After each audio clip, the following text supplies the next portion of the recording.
Hello everyone and welcome back to my channel. If you are new here, my name is Kiki and in today's video we are going to be doing a March wrap-up video. I know I am super late with this video. We just had school holidays and my house was absolutely chaotic during school holidays. It was so loud I didn't have a chance to sit down and film this video. We are going to just get completely stuck into it and go over all the books that I read in March.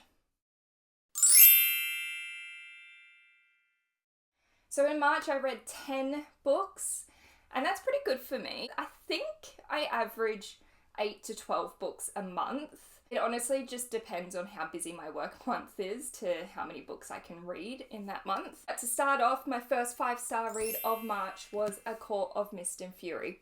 This is a reread for me. I absolutely love this series. I am part of the fandom. I get crazy over it. I get really into it.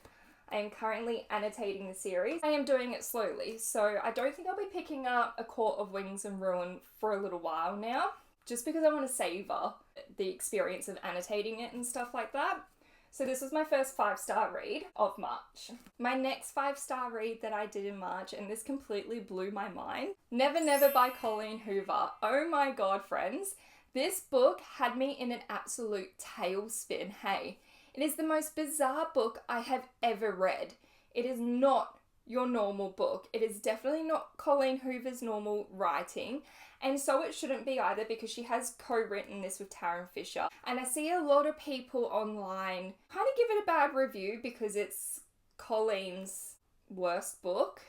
You've got to remember she's co-written it with Tarryn Fisher, so I don't know why she cops all the slack for it. I thought it was great. I thought it was so unique and so different. It was a page turner. I could not put it down. I read this in 24 hours. I just I couldn't fathom what I was reading, and I had to keep reading and keep reading just to figure out what the hell I was reading. And when I figured it out, I was like, that was the weirdest book I've ever read. It had me so hooked. I was just generous and I gave it 5 stars because why not? Like, if a book can have me absolutely mind boggled like that, it deserves all the 5 stars. Colleen Hoover, Tarryn Fisher, I absolutely loved this. I thought it was a great read and I feel like everyone should give it a chance. It gave me Freaky Friday and 17 Again vibes. So if you've watched those movies, definitely go pick up this book. So my next 2 5-star reads that I did, because I read 4 5-star reads in March, which is amazing because I don't usually hand out 5 stars that often. Twisted Betrayal and Sweet Retribution. These are part of the Elite Rideville series. This is the series that I spoke about in my April Hopefuls, where I've got to finish the last 3 books. It's by Siobhan Davis and this is a dark, very dark bully romance. It is so intense and so gripping, and the cliffhangers in those first 3 books just had me absolutely like speechless. Like, not for the faint-hearted, friends. If you love a dark romance, I highly recommend, but it's definitely not for the faint-hearted. I did read Cruel Intentions as well, which is the first book to that series. That landed as a 4-star read for me, whereas the 2 follow-ups were 100% 5-star reads for me. They were just absolutely insane. So dark, so twisted. So if you love that genre, go for it. I also have 4 4-star reads on my list. One being Icebreaker by Hannah Grace. We all know my thoughts on this. If you don't, I do have a Icebreaker reading vlog here on my channel as well if you want to go check that out for my in-depth thoughts. I'm still on the fence with this, which is why it got 4 stars. I can see the hype behind it. I understand Nate Hawkins' hype. I get it. I also understand why people DNF this, and I also understand why people don't like it. It can be a bit boring. I really don't like that you get no hockey in this. Like, why is it promoted as a hockey romance and you get no hockey in it? Like, he gets benched for the whole book. I also read and gave 4 stars to Badly Behaved by Meagan Brandy. I am a huge Meagan Brandy fan. I have binged pretty much all her books. I think I only have 1 left. This is my least favourite of hers. I still loved it. It still got 4 stars. I was so confused for a good 50 to 60% of this book. I had absolutely no idea what was going on.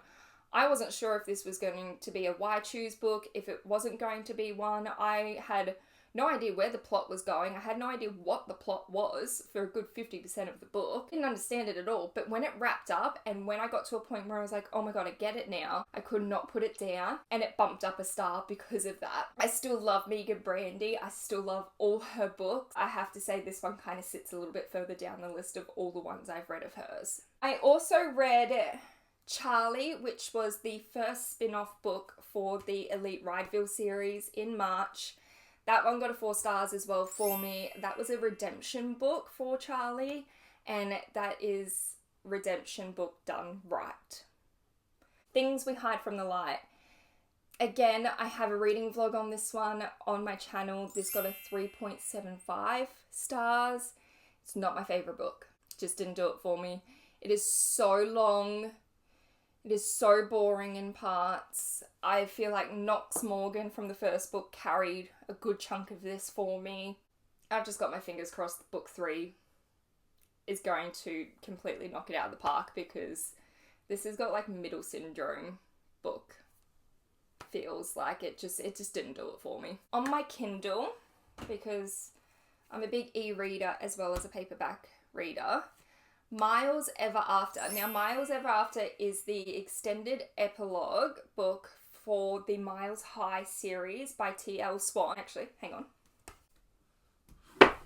So these books here, I love this series so much. They are some of my favourite books. Hey, so refreshing, so funny. I mean, just hilarious. I know this one doesn't seem to be people's favourite, but I actually really love the Stopover the most out of all of them. So Miles Ever After is 4 extended epilogues made into one book for all the main characters you meet in these books. And it was amazing. It was extended epilogues done right. It was such a good way to like kind of wrap up the series and see where all these characters end up and how their families expand and all that sort of stuff. And I will be getting the paperback when I can to go with these babies here on my shelf. That is my March wrap up. Super quick for you. 10 books this month. Some amazing reads. We've got 4 5-star reads. A Court of Mist and Fury, Twisted Betrayal, Never Never, Sweet Retribution, 4.5 stars, Cruel Intentions, 4 stars, Badly Behaved, Icebreaker, Miles Ever After, and Charlie, and 3.75 stars, Things We Hide from the Light. I had a great reading month. I loved all the books I read. Some were better than others. There were a couple of letdowns in there, as to be expected, right? I hope you enjoyed this March wrap up, friends. Let me know in the comments below if you've read any of these books, and if you have, which ones you loved, which ones you didn't love. I will see you all in the next video.